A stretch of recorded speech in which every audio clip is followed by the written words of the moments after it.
What we have here today is an Ingersoll Rand 231G impact wrench, and the valve and valve seat need replaced. Air was leaking through the valve, and the wrench wouldn't shut off. It would run at a quarter to a half throttle even when I wasn't even touching it.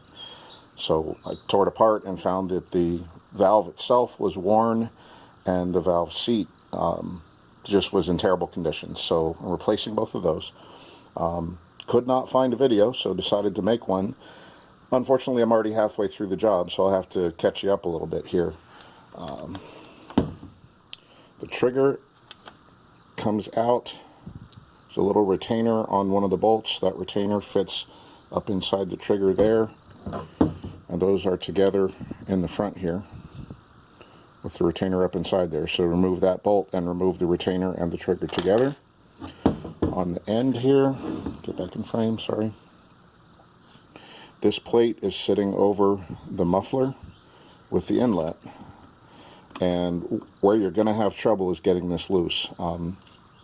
Really what you need to do is lock the handle in a vise, good sturdy vise, put the socket on there with a breaker bar, and give it some good pressure, and it will break loose. The reason it's so difficult to remove is they have red thread locker in the threads.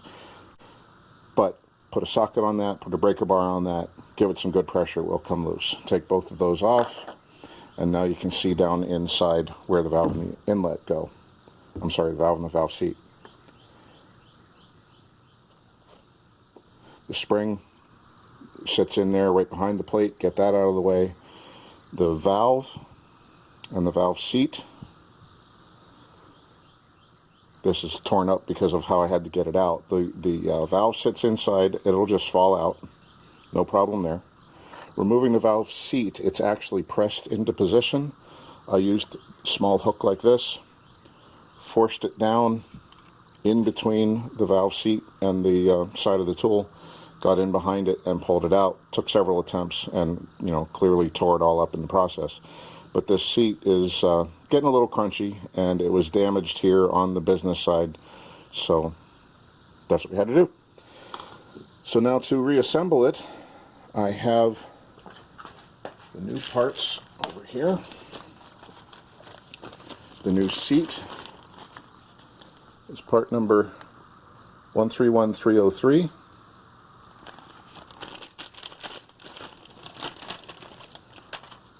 And that's going to go in there with this solid side facing out toward the valve, and the slightly more open brass side is facing in toward the rest of the tool. We also have a new valve. Part number on that is a little bit hard to read, but that is 131-50. Got it right there. So the seat is going to get pressed in. The valve sits in on top of it like that. And then the trigger, the rod on the trigger down inside there is actually inside of where the seat is. It presses on the rod, tips it sideways, and lets air get by there, and then the spring returns it back to seal. So that's how that's going to go in. A little bit of air tool oil on that seat.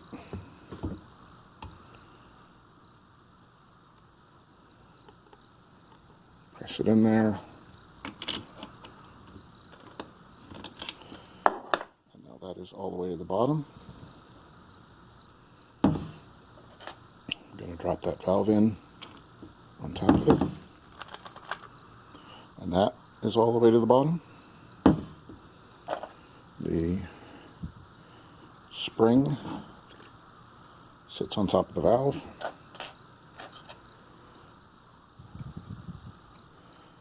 The plate doesn't go on yet. Got ahead of myself. The grip has to get forced on there first. And this is easier said than done. It just does not want to go back on there. There we go. The grip goes on, and the plate is sitting down inside the grip.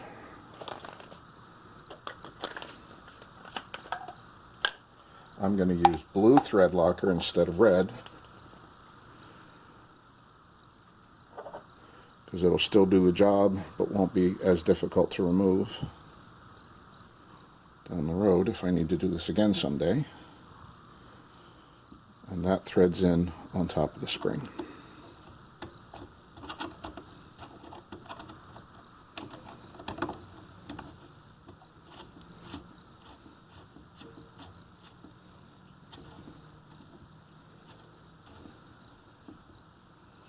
Okay, I'll tighten that up with the socket and reinstall the air fitting. Meanwhile, over here on the trigger side, I'm going to put a little bit of oil on that stem. The retainer goes up inside this. It's hard to see, but there's a square recess there. The retainer goes inside that recess. The stem goes in the hole. The bolt goes in its hole. They all kind of go in together.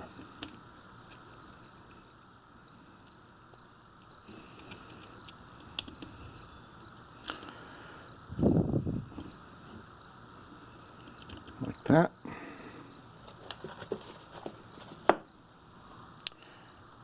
I believe that's a 5mm socket, or 5mm Allen wrench to spin that in.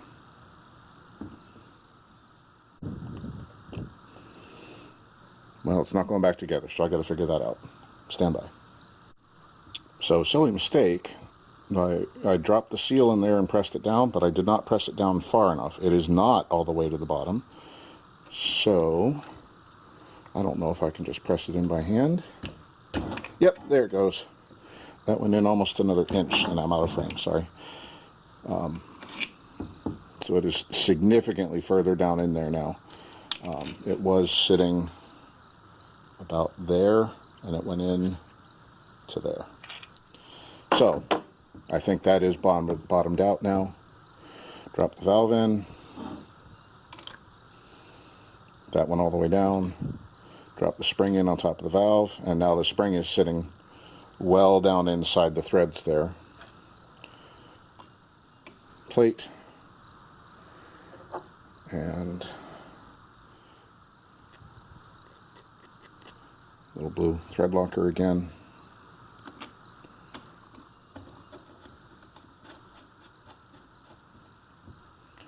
Thread that in. It's much easier since I'm not compressing the spring the entire time. Of course, I'll finish that with a socket. Now, as I was saying, over here we have the retainer and the bolt and this square recess in the trigger. The end of the retainer goes up inside that recess, and you got to slip all three of these in at the same time. So the trigger down in the hole in the bottom, down there, retainer inside it, and the bolt into his hole. The Allen key on there. From the factory there was thread locker on the hex bolts here holding the nose assembly on. Personally, I don't bother with that. I just tighten them down snug, and they've never come loose. Get that in there nice and tight. And now my trigger is nice and springy like it should be. Finish that guy off with the socket to get it nice and tight, and that is how we replace the valve seat and the valve in a 231G Ingersoll Rand impact wrench. Thanks for watching.